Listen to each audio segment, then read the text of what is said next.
Bismillahirrahmanirrahim. Assalamualaikum. Bertemu lagi dengan sendiri atau diantarin.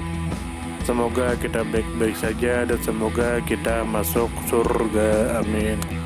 Sekarang masuk ke video. Tarekat Chisti.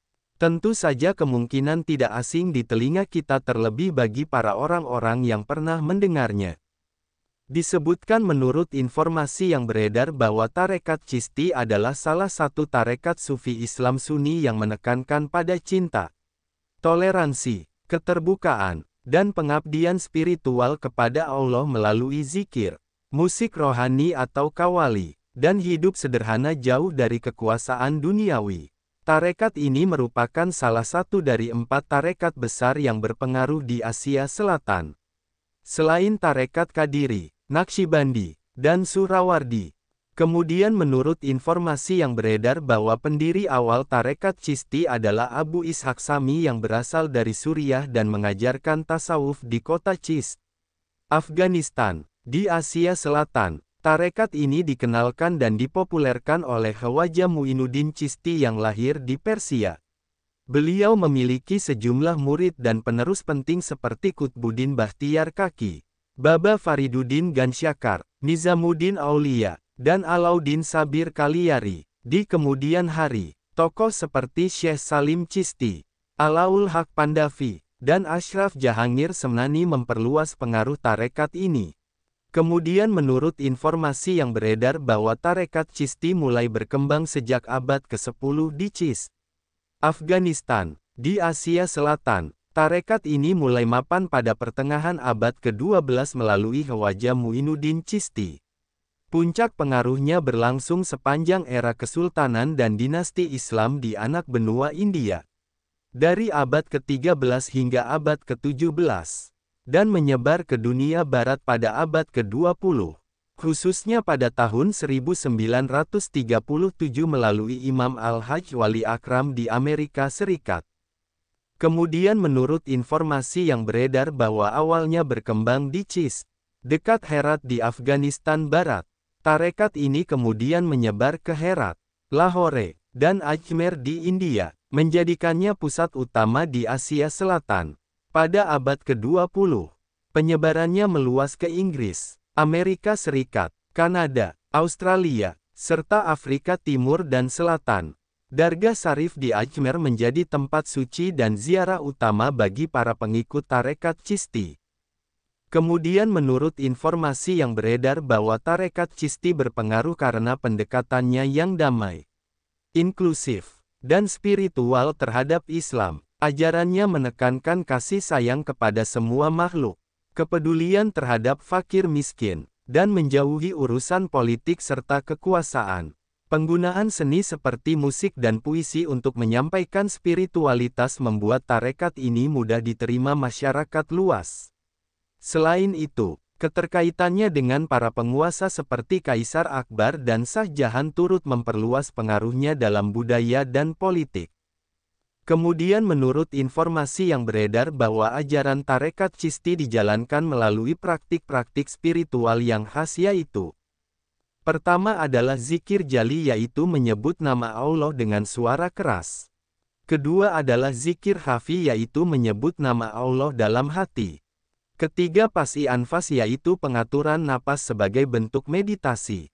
Keempat adalah muraqabah, yaitu kontemplasi atau meditasi terhadap Allah. Kelima adalah cila, yaitu pengasingan spiritual selama 40 hari. Selain itu, Tarekat Chisti mengadopsi ajaran dari kitab-kitab klasik Sufi seperti Awarif Al-Marif dan Kasaf Al-Mahjub. Praktik sama atau pendengaran rohani dengan qawwali juga menjadi salah satu ciri khasnya. Para Syekh Chisti melarang kedekatan dengan kekuasaan, meskipun beberapa penguasa menjadi murid atau pelindung mereka.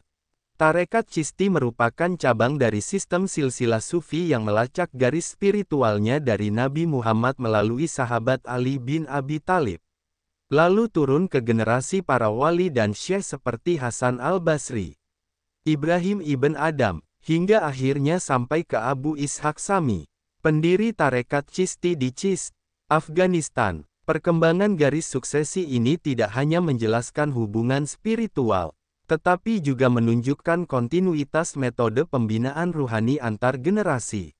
Tarekat Chisti mengajarkan bahwa Allah adalah tujuan akhir dari kehidupan manusia dan bahwa pendekatan yang digunakan harus melampaui legalitas formal. Cinta atau mahabbah kepada Allah menjadi pusat dari ajaran spiritualnya. Penolakan terhadap kekuasaan duniawi adalah bentuk pemurnian niat atau ikhlas. Dan keyakinan bahwa hanya Allah yang bisa memberi pertolongan menjadi pondasi tauhid murni. Mereka juga menekankan makamat atau tingkatan spiritual dan halat atau keadaan ruhani dalam perjalanan menuju fana atau lenyapnya ego dalam kehadiran ilahi. Pengaruh budaya tarekat Chisti sangat terlihat dalam bentuk ekspresi seni Islam di Asia Selatan.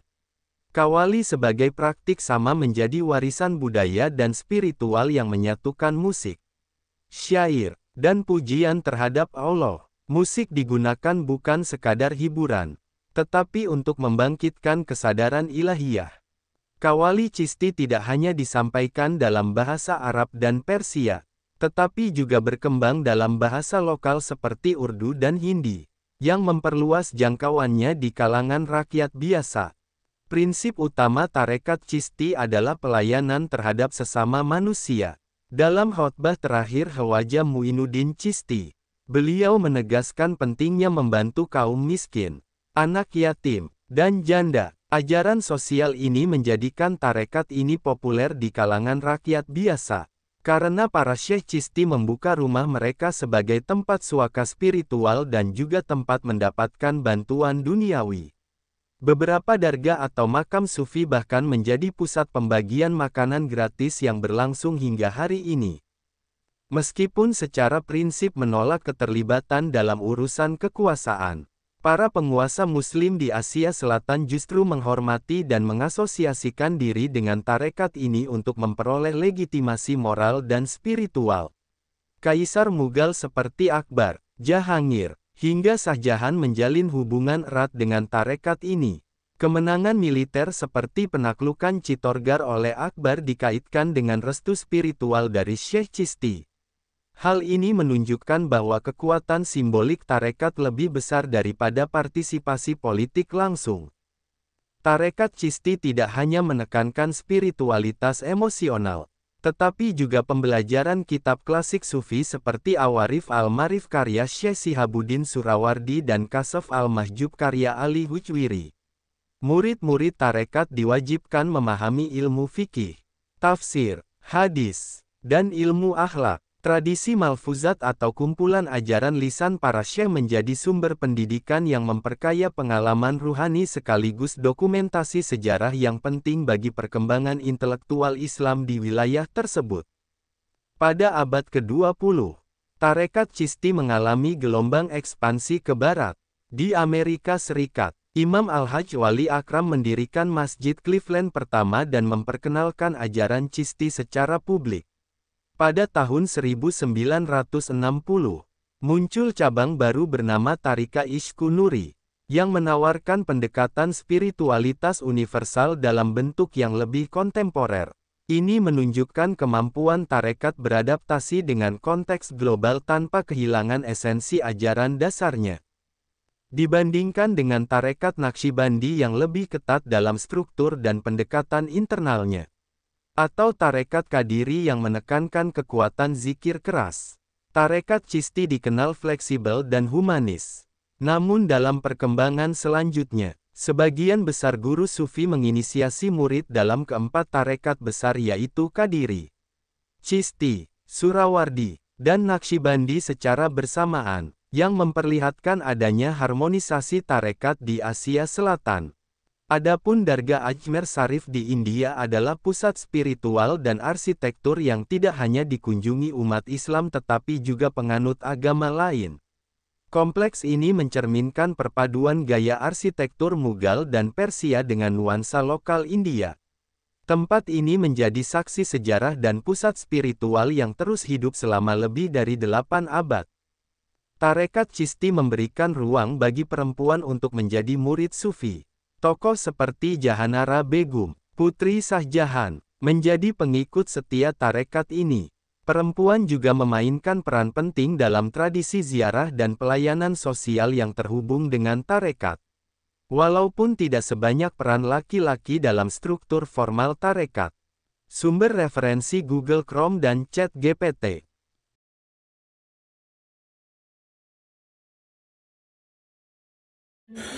Tentu kita tahu bahwa dalam setiap perjalanan hidup selalu ada saat ketika diri kita merasa lelah, goyah, bahkan ingin menyerah.